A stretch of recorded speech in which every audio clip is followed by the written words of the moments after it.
Hey, good morning and welcome back to the second half of the GR20. Today we leave Vizzavona and head southbound. Hopefully the trail will be a lot less rugged than the northern half, but you never know. There is rain supposed to start in about 4 hours, so I'm going to try to beat feet and see how far I can get. And as we cross this road, it'll be the last road we cross, I think possibly until the very end.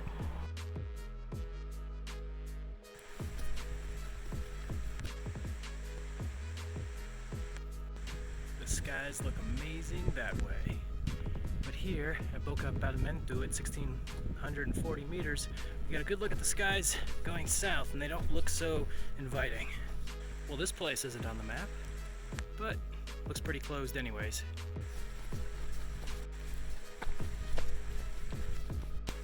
I'm already starting to hear thunder in the background, so gotta move on.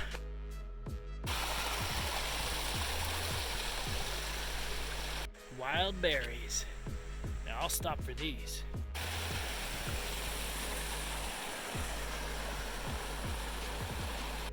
Here's a nice old-fashioned bergerie. No bivouacking though. Getting closer.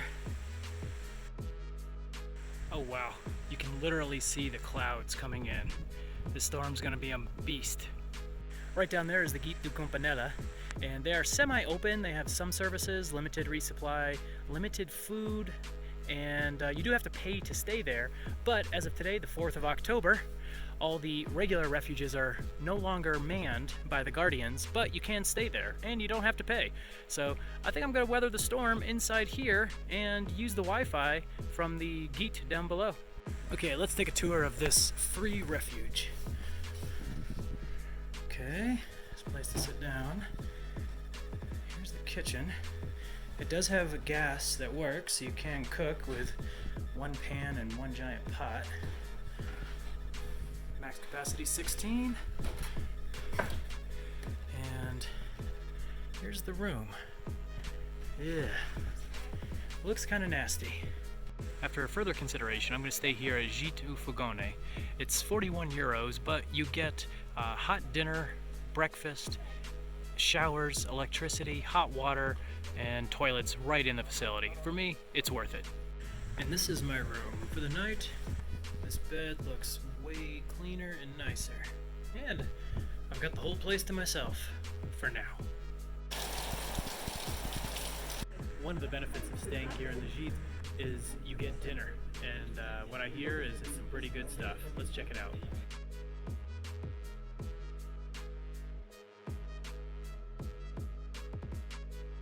Hey, good morning!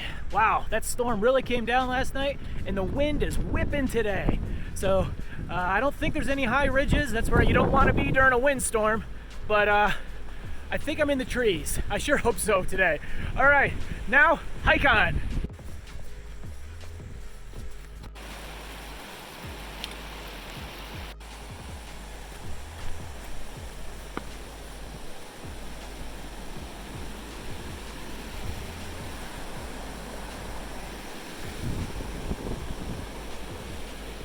Hey there, so after 3 hours, 14.1 miles, made it here to Col de Verde.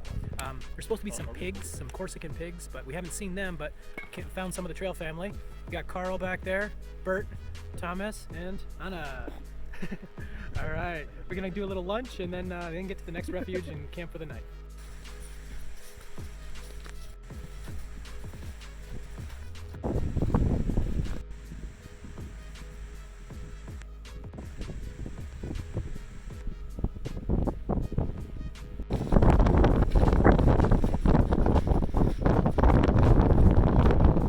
Wow, you can totally see the ocean and the coastline. Beautiful. Oh yeah.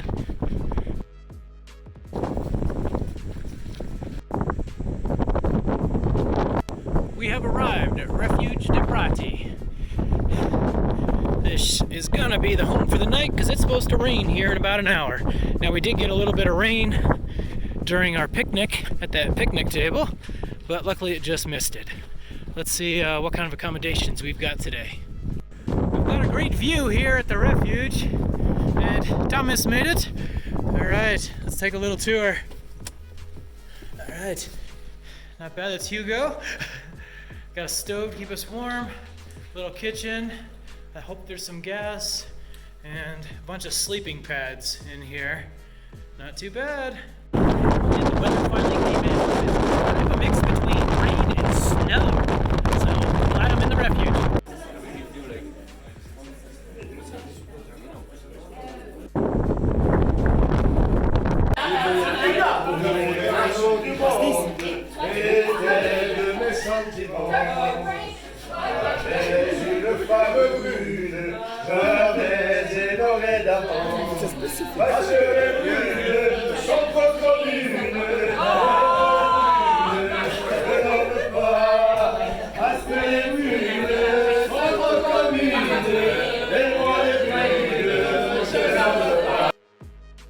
After a crazy wild night up until about 10 p.m., which is kind of late for us hikers, everyone's slowly moving and waiting for the wind and the storm to kind of subside before heading out onto the trail.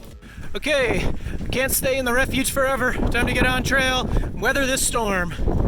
The view of the ocean's a bit obscured, but at least you get to see these nice rocks. And the wind is intense, probably 25 mile an hour, gusting to 40. It's pretty nice being on the leeward side of this ridge. Apparently there's some sheep around here too.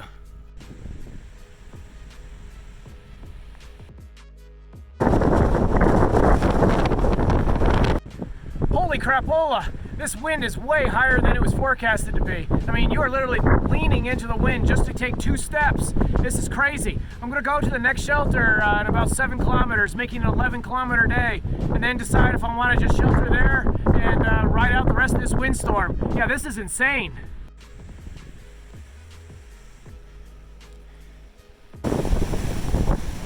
Thank you, rock, for breaking this wind. This has got to be 80 miles an hour. This is insane. Okay, let's run this gauntlet. Leroy Jenkins! Hey there, managed to make it to one refuge. This is Refuge de Uskalulu, and luckily it's in a little leeward part. Look at a little wind shelter. So, but I'm gonna stay here. There's no reason to continue. I'm gonna get a fire going. I know there's folks coming behind me that are gonna be cold and miserable. So, but yeah, I'm just gonna spend the night here. I have the food and I'm not on a schedule. So, all right. Whew. Thanks for watching. I wish I took better video, but it was just way too windy. One of the guys confirmed 110 km/h winds. That's like 80 miles per hour. It's insane. Okay, I changed my mind. After warming up at the refuge and waiting about 2.5 hours, the weather seemed to be calming down a little bit. So I figured since I'm going downhill, I can make the next 10 kilometers to the next refuge and then make a decision there if I want to stay or continue on. Okay, Mother Nature played a trick on me. I think she was trying to goad me to get back on trail, and she succeeded. Got back on trail, and the winds kicked back up again, and I had about, about 5 miles of ridgeline whipping. The speed may have dropped on the winds from 110 kilometers to 100 kilometers. There was one pass I had to walk through. I had to assume the position of an Olympic ski jumper just to get through it. It was insane. But now that I'm below tree line, finally, the winds are basically gone, and I should hopefully have an easy walk into the next refuge. That little black spot right down there, that's one of the reclusive Corsican pigs. First time I've seen one on the trail yet. Awesome. If the weather was warmer, I would totally go swimming in these ponds, or as they're called in German, Gumpen. Looks like I've got about 10 minutes to decide if I want to stay at Basetta or go a short distance further to the next refuge.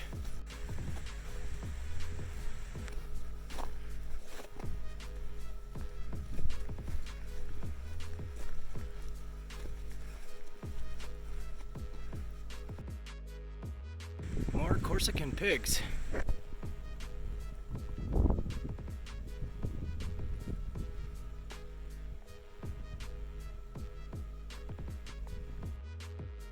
Well, Basetta was closed completely, so let's go to the next one. It's only a few more kilometers to Matazla.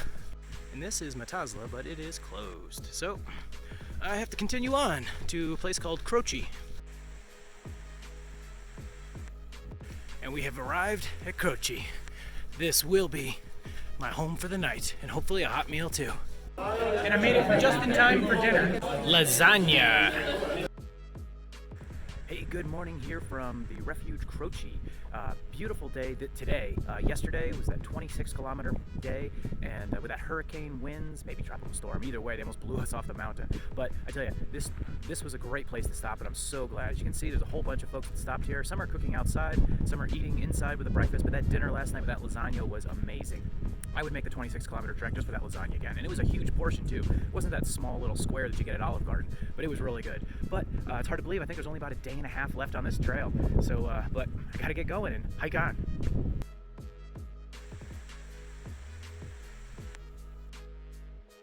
Today's views are pretty amazing so far. Yesterday's were supposed to be even better, but with the high winds and the clouds, it just wasn't possible. But let's see what we can see for the rest of the day.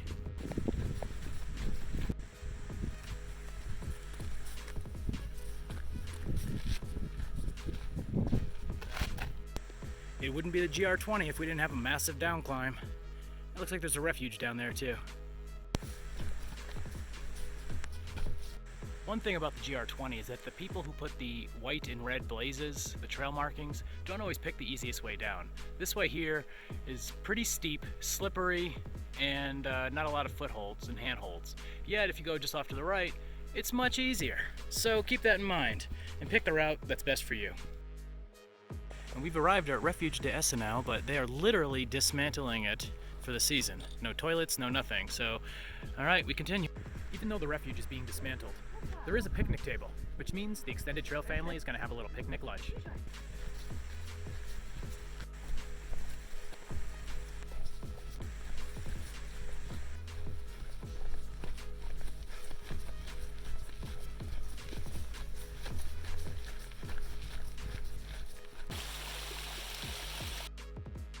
Well, this is an interesting tree decoration. It's the base of a tree, and they just filled it all in with rocks. It's actually kind of cool.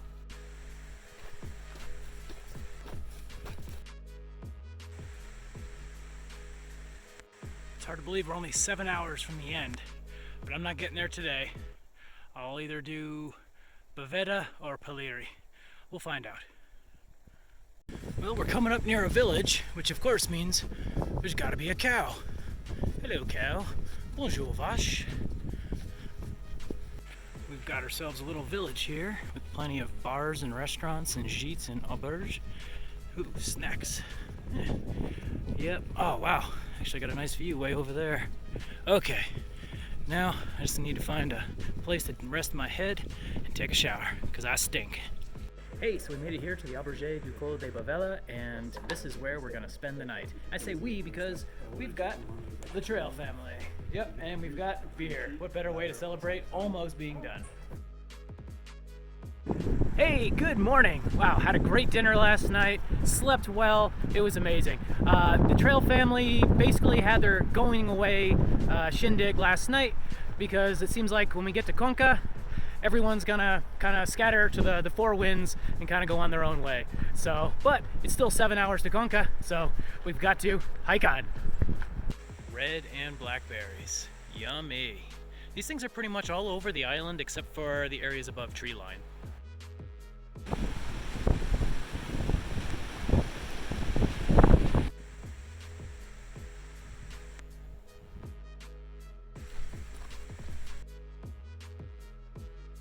We've arrived at Refuge de Paliri.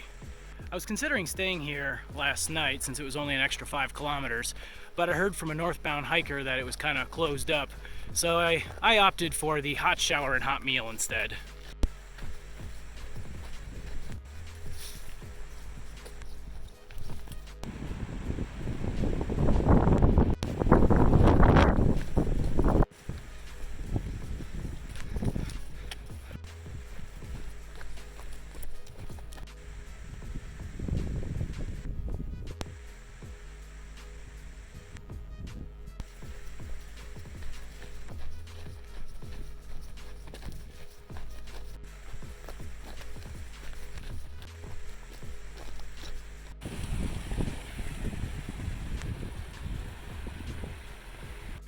It's the last day on trail, beautiful Gumpen, and I had to go in. And to tell you, it feels so good. This cold water is great on the knees.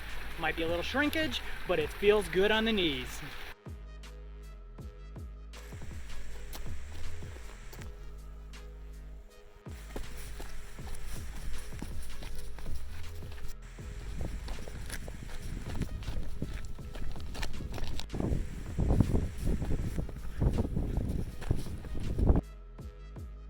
just 2 kilometers to the southern terminus. You can see the towns down there, people. Can't believe this is almost over. You know, you're getting close to the finish line when there's a bar advertising transportation, food, and drinks. Definitely looking forward to that. And there are even more places that are advertising food, lodging, you name it. We are definitely entering some sort of a town. I'm not sure if this is exactly Conca, but we're getting close.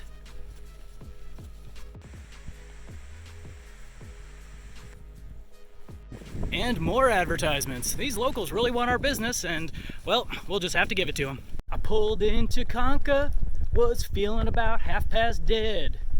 I just need some place where I can lay my head. Hey mister, can you tell me where a man might find a bed? He just grinned and shook my hand. No is all he said. Take a load off Hopper, take a load for free. Take a load off Hopper and you put the load right on me. And we have arrived at the southern terminus. After somewhere between 185 and 200 kilometers, we've arrived. Well, this thing says 180, so take your pick. Either way, this hike has been amazing. It's had its ups and downs, literally, but yeah, I gotta say, I'm sure definitely glad that I hiked on. Asante. Hey everyone, as you can tell from the sign behind me, I just finished the GR20, and it was, without a doubt, the toughest through hike I have ever done. And I honestly think that the people that designed this trek thought, hey, let's make it the hardest we can. If there's an easy way over that mountain, through that valley, nah, we're gonna do it the hard way. And they've succeeded. If that was their goal, it's the hardest trek in Europe and the hardest that I've ever done. Okay, as you know, I was hiking this trek to raise funds for UNICEF. And I want to send a special thank you to everyone who's already donated and those of you who still are thinking about donating. The campaign will go for another week until the 15th of October. So I'll put the link down below for the donation link. If you want to support it, that's awesome. UNICEF does a great around the world. It's for children. And how can you not support our children? So, link is down below. Thank you very much. And remember, every donation you make, I will match dollar for dollar. Again, thank you very much for following, and thanks for supporting UNICEF. Hike on!